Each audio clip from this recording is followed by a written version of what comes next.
crises, complexos e sentimentos de incapacidade. Quando não tratados, podem paralisar o cumprimento de um chamado. Como então perseverar na direção do propósito?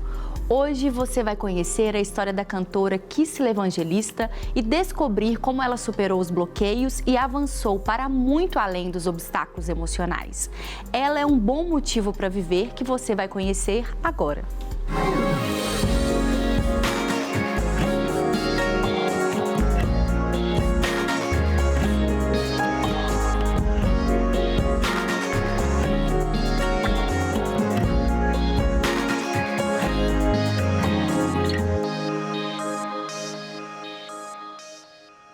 Se você tem vontade de desistir, esse programa é para você. E tem algo que você vai descobrir, que você não é a única pessoa que passa por isso, que sente isso. O que você vai ser fortalecido no programa de hoje é como não se dobrar a esta vontade e perseverar para cumprir o seu chamado.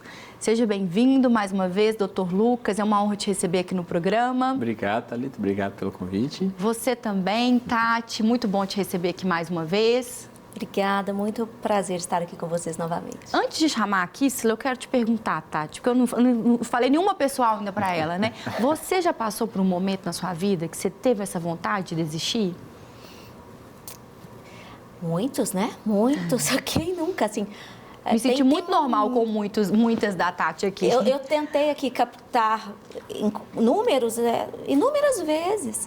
Tem momentos na vida que é muito difícil, né? Assim, que vem as lutas, a gente não vê a saída, a gente tenta, é como se a gente estivesse nadando, fazendo muita força e parece que nunca chega na margem, muitas vezes. E olha que interessante, né? Às vezes você pode olhar e falar assim, não, mas ela é psicóloga, não passa por isso, só eu que passo por isso, o doutor Lucas não sente nada disso e tal. Mas é a decisão de não sucumbir a esse sentimento, né? Mas de perseverar e de seguir em frente. Então, é com essa introdução, com essa partilha da Tati, que eu chamo a nossa convidada de hoje, a Kicila Evangelista, para contar um pouquinho da sua história. Tiveram vários momentos de sentimentos de desistência, sentimentos de incapacidade, sentimentos de será que foi isso mesmo que Deus me chamou para fazer? Então, conflitos sempre existiram, principalmente na minha adolescência, onde tiveram momentos em que eu tive quase depressão, né? Viver uma depressão. E ali eu tive problemas com insônia, problemas emocionais. Na época eu precisei tomar medicação. E sentimento, quando Deus começou a reafirmar essa minha chamada de adoração nesse ministério, quando eu assumi viver isso e eu me deparei como seria, eu falei, não, isso não é para mim, não quero mais viver isso, porque vinham muitos sentimentos de incapacidade. Então, tudo isso eu precisei vencer, né? Viver e vencer, acreditando que o que Deus tinha para mim era mais forte do que os meus próprios sentimentos.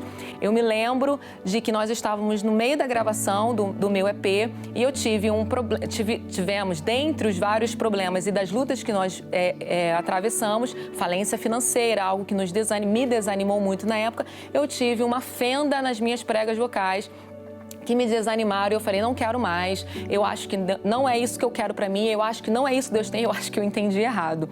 E eu tive um sonho, que nesse sonho alguém me acordava e falava assim, Kicila, acorda que a sua música está sendo tocada na rádio. E quando eu ligava à rádio, era uma menina contando a minha história, mas não era eu. E aí eu não entendi o que Deus queria dizer com aquele sonho, perguntei ao meu marido e ele ali teve um discernimento do que seria aquele sonho. Ele entendeu que aquilo que Deus estava me dando, como eu não estava fazendo, ia passar para outra pessoa. Então, naquele momento, eu tomei um choque, falei, não, eu quero viver o que Deus tem para mim.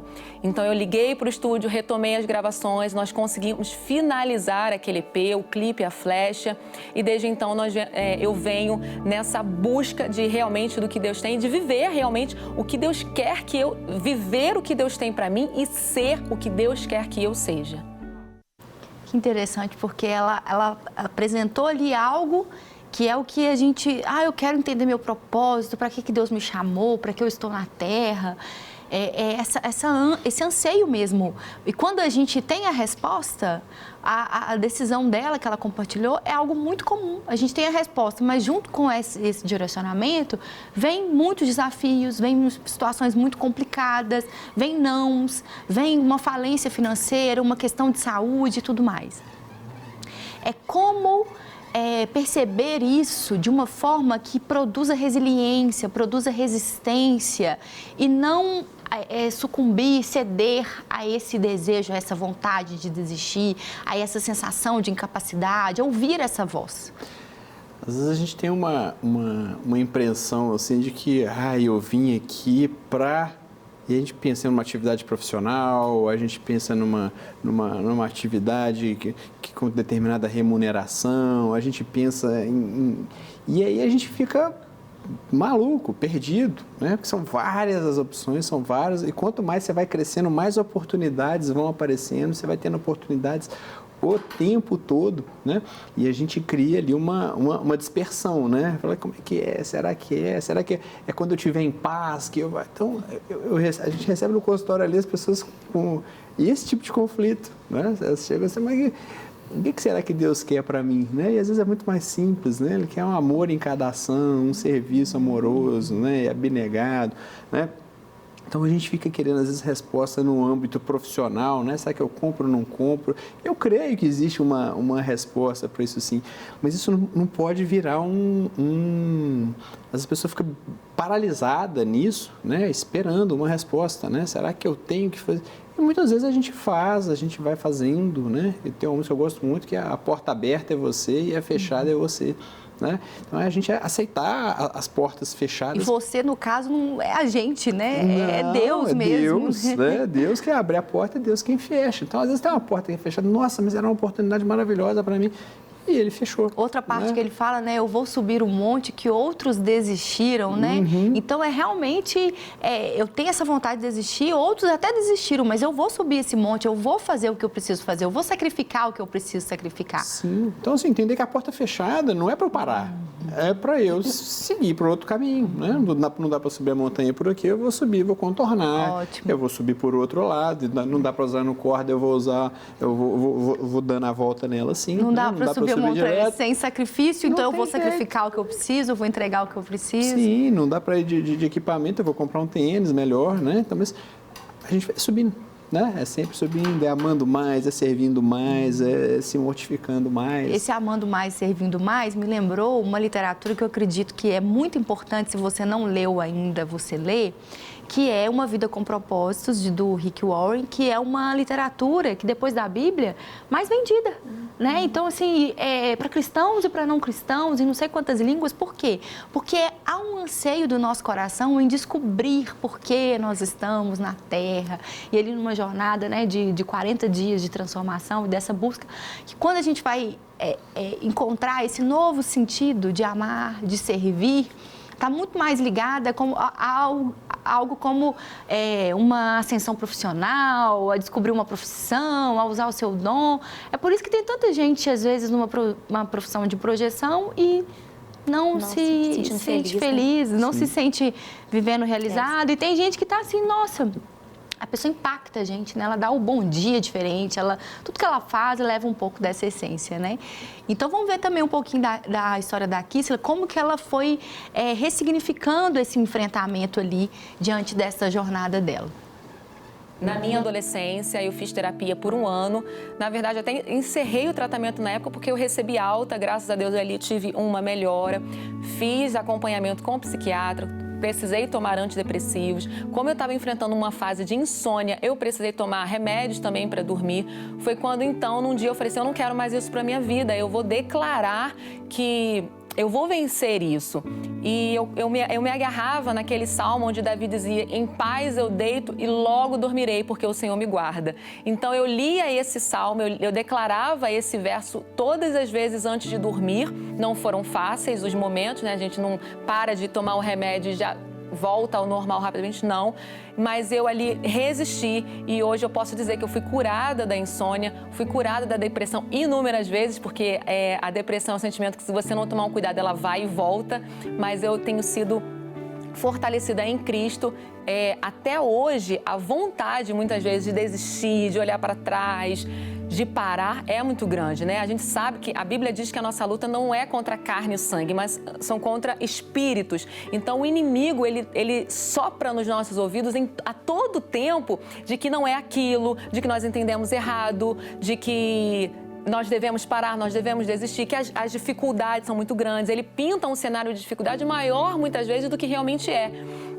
E essa força, essa resiliência, essa esperança de vencer, eu só consegui chegar até aqui com a força de Cristo, me agarrando em Cristo. Ele é a minha força, eu declaro todos os dias que Ele é a minha força, Ele é a minha esperança e nele, como diz o apóstolo Paulo, nós podemos vencer todas as coisas, somente com a força de Cristo.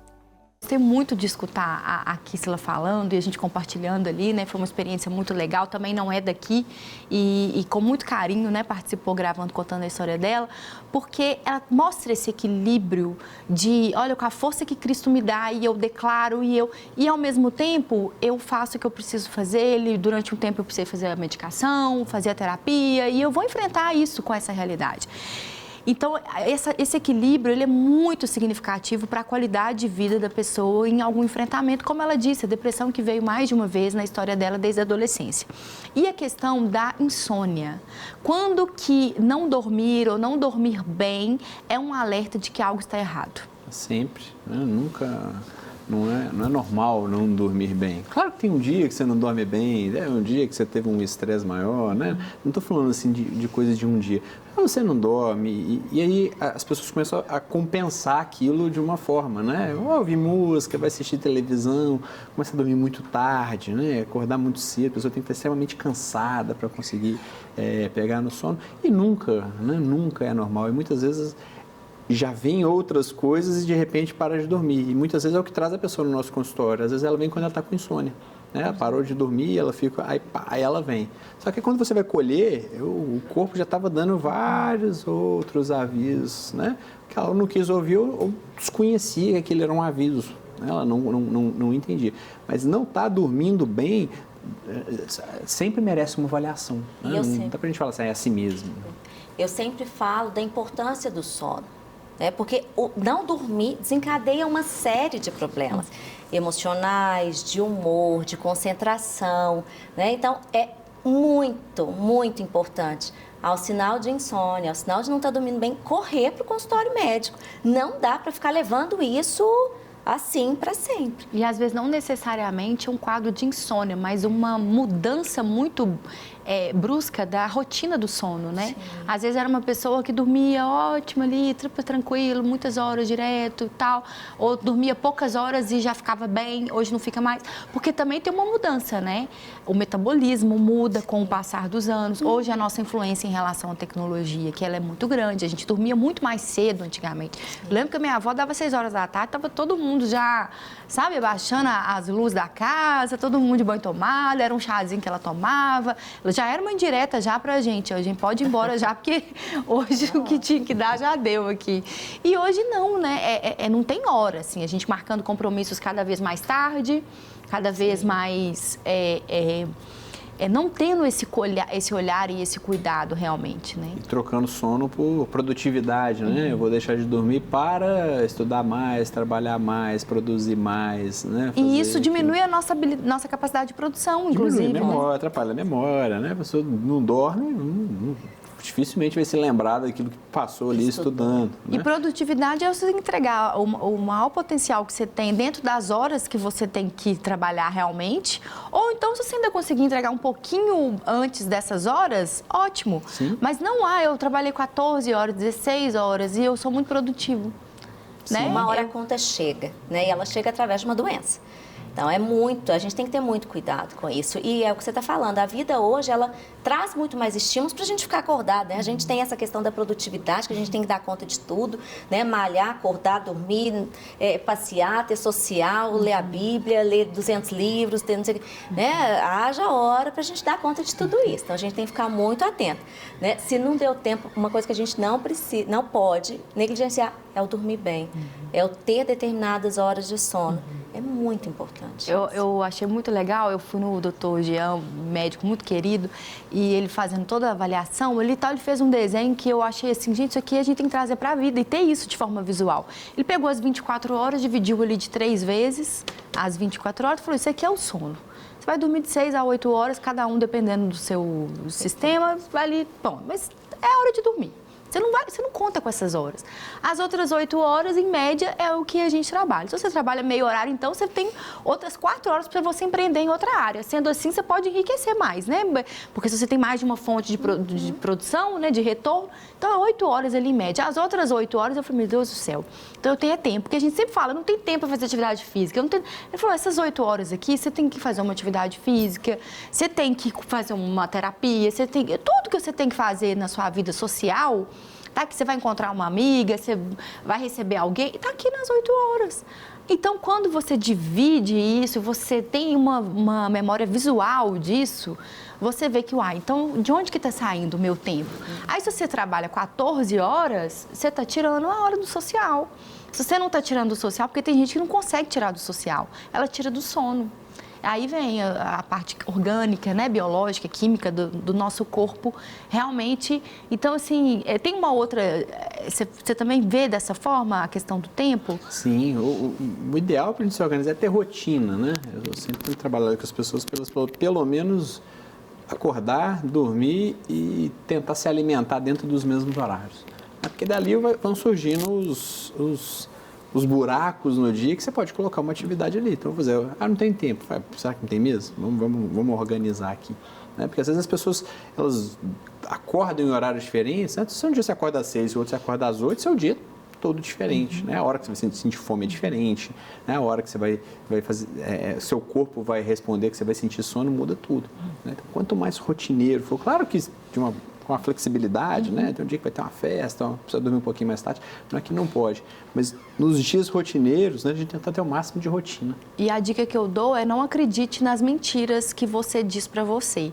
Eu passei muito tempo da minha vida falando assim, eu não gosto de rotina, eu não nasci pra rotina, eu sou muito dinâmica, aquela alma artesã, né, artística que a gente tem, e começa a acreditar naquilo, cresce em um contexto, traz aqueles pensamentos e justifica isso. Não, porque gente, você pode ser super dinâmica dentro de uma rotina.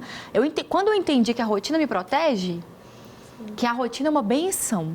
Gente, se acordar ali, né, com a sua vida ali organizada, com ter hora para as coisas, isso te dá paz. Isso te dá paz. Isso dentro de um processo, porque a ansiedade, como eu já vivi a síndrome do pânico, um processo de ansiedade muito grande, ela desorganiza a vida da gente.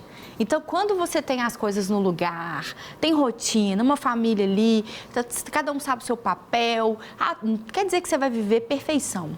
Só que a excelência é fazer o melhor com o que você tem. Sim. Né? Não é um fim. Porque se fosse um fim, a gente ia ser abusador uns dos outros. Não, porque tem que ser desse jeito. Não, mas é como um meio, né? De agradar a Deus, de honrar a Deus. Então, isso é muito importante. E importante também a gente ouvir essa mensagem de resiliência, né? Porque além de um bom motivo para viver, a Kissila também é um testemunho de como ela desenvolveu resiliência. Vamos ver. A palavra de esperança que eu quero dividir com você hoje, na verdade, está na palavra de Deus, que é um capítulo dos Salmos que conforta muito meu coração, quando Davi ele inicia dizendo que o Senhor é a minha força, Ele é a minha esperança, Ele é o meu escudo, é Ele que me sustenta. Então, nos dias difíceis, nos dias em que a gente se sente para baixo, desanimado, que a gente acha que nada vai acontecer, que a gente se sente tão fraquinho, eu pego esse Salmo 18 e eu começo a declarar sobre a minha alma, porque existem momentos que a gente precisa dar uma ordem para a nossa alma, porque só com a declaração da palavra nós vamos vencer sentimentos e todo o espírito contrário que vem contra as nossas vidas. Então eu gosto muito desse salmo porque ele já entra assim de cara dizendo: o Senhor é a minha força, Ele é o meu refúgio, Ele é o meu esconderijo e nele eu vou vencer. Eu queria compartilhar com você que está aí assistindo que quando você se sentir assim desanimado, querendo desistir, você se lembre de que Jesus morreu por você, que você está vivo hoje, que existe um propósito para que você esteja aqui. Não desista, levanta a tua cabeça, saiba que Jesus te chama de mais que vencedor. Você não é só um vencedor, você é mais que vencedor. Interessante porque vencedor é aquele que vence vence a dor. Então saiba disso, que se você é um vencedor, você pode vencer as dores, você pode vencer as dificuldades, você pode vencer todo tipo de desafio que possa vir contra você, porque você tem Cristo que guerreia as suas guerras. Lembre-se em todo tempo, não desista, você é um bom motivo para viver.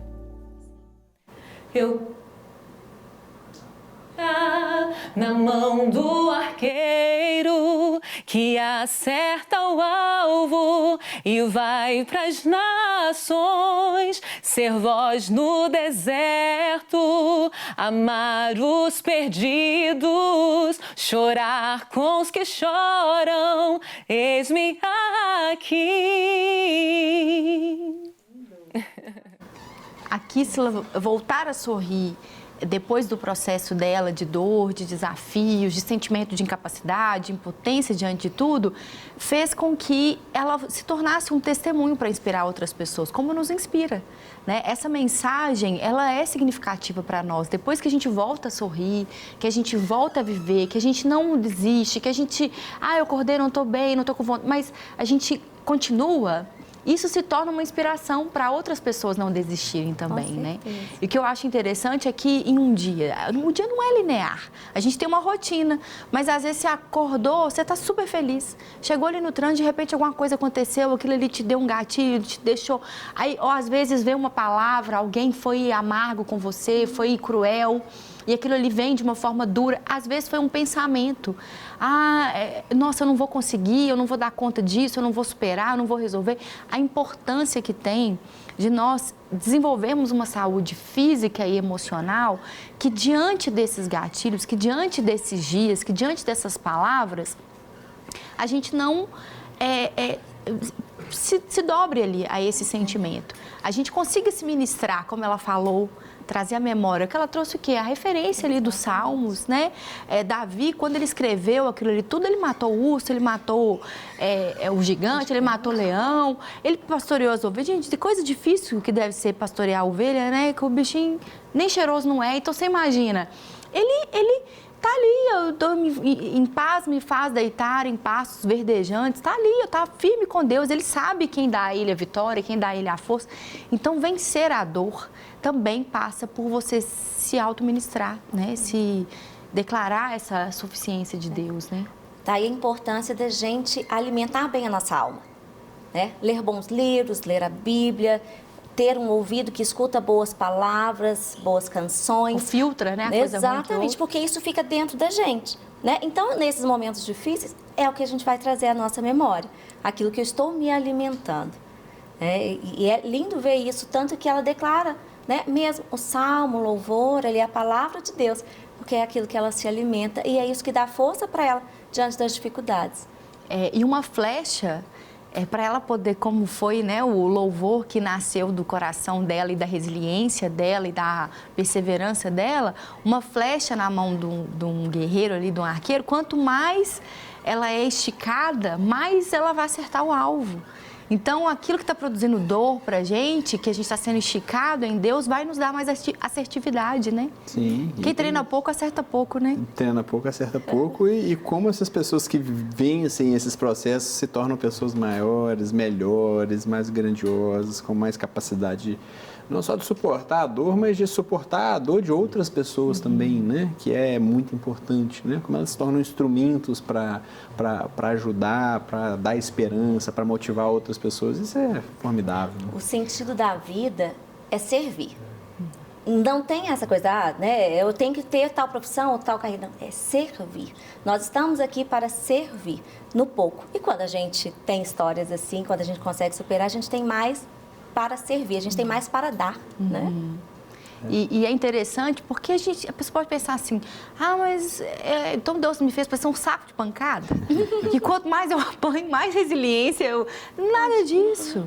Nada disso. É a dor ali nos disciplinando, nos modelando, aparando as arestas, tirando a rigidez do nosso coração, o orgulho, né? Porque a gente, às vezes, eu vejo, assim, momentos... Hoje em dia, eu tenho me perguntado, quando me vem esse sentimento, assim, eu vou estar a desistir, não, isso aqui é muito difícil, não consigo... Eu falo assim, eu começo a pensar sobre o que eu estou pensando. Então, por que eu estou pensando isso? E, normalmente, o medo de fracassar, né? O medo de parecer vulnerável. E se a pessoa vê, né? E se a pessoa vê que eu uso um TP? E se a pessoa vê que, né, que alguma coisa deu errado, que alguma coisa eu não sei sobre algum assunto que eu não sei falar? Gente, então liberte-se rápido. Quanto mais rápido a gente se libertar do medo de parecer vulnerável, porque nós somos vulneráveis. Exatamente. O medo de parecer ridículo. Quantas vezes eu sou ridícula? O medo de parecer fraco, porque quando a palavra diz, quando eu sou fraco que eu sou forte, porque Ele me fortalece. Tudo posso naquele que me fortalece. Aí vem aquela sequência, eu posso estar com fome, eu posso estar alimentado, eu posso estar feliz, eu posso estar triste, eu posso estar preso, eu posso estar livre. Tudo eu posso naquele que me fortalece. Então, assim, quando a gente perde isso, como que a gente vive melhor, né? Sim, a gente tem um erro de pensamento muito grave, que é a gente acha que é bom aquilo que me gera emoções positivas, né? E aquilo que me gera emoções negativas é algo ruim. Só que quando a gente olha para a nossa vida para trás, a gente quantas coisas pareciam ruins na hora, mas que eram boas, eram bênçãos disfarçadas, né? Quantas situações ruins que a gente estava querendo sair daquilo de todo jeito, mas que forjaram o nosso caráter de uma forma boa, que construíram coisas boas da nossa vida hoje, né? Então é a gente aceitar cada momento, pedir força para quem a gente tem que pedir e seguir com a cabeça reta, né? Com confiança, esperança e fé. E como a Tati já falou em outros programas, entender que essa paz, essa autonomia, essa alegria, sem choro, sem dor, sem tristeza, não é para esse tempo aqui. Essa vida aqui não. Nós vamos chegar lá, no novo em nome céu. de Jesus, a gente vai chegar lá com Amém. Ele, né? E que você se lembre de todos os momentos que você pensou em desistir e o resultado que você teve por não ter desistido. Eu tenho certeza que isso gerou frutos na sua vida e na vida de outras pessoas. Alimente-se dessa memória de momentos que você queria parar, mas que você seguiu adiante e isso mudou o seu destino e te trouxe até aqui. Você pode ir além, você pode transpor essa dor, você pode vencer a dor e se superar em Cristo Jesus. Que Deus te abençoe. Lembre-se que você é um bom motivo para viver. Até o próximo programa, se Deus quiser. Obrigada, Lucas. Obrigada, Tati.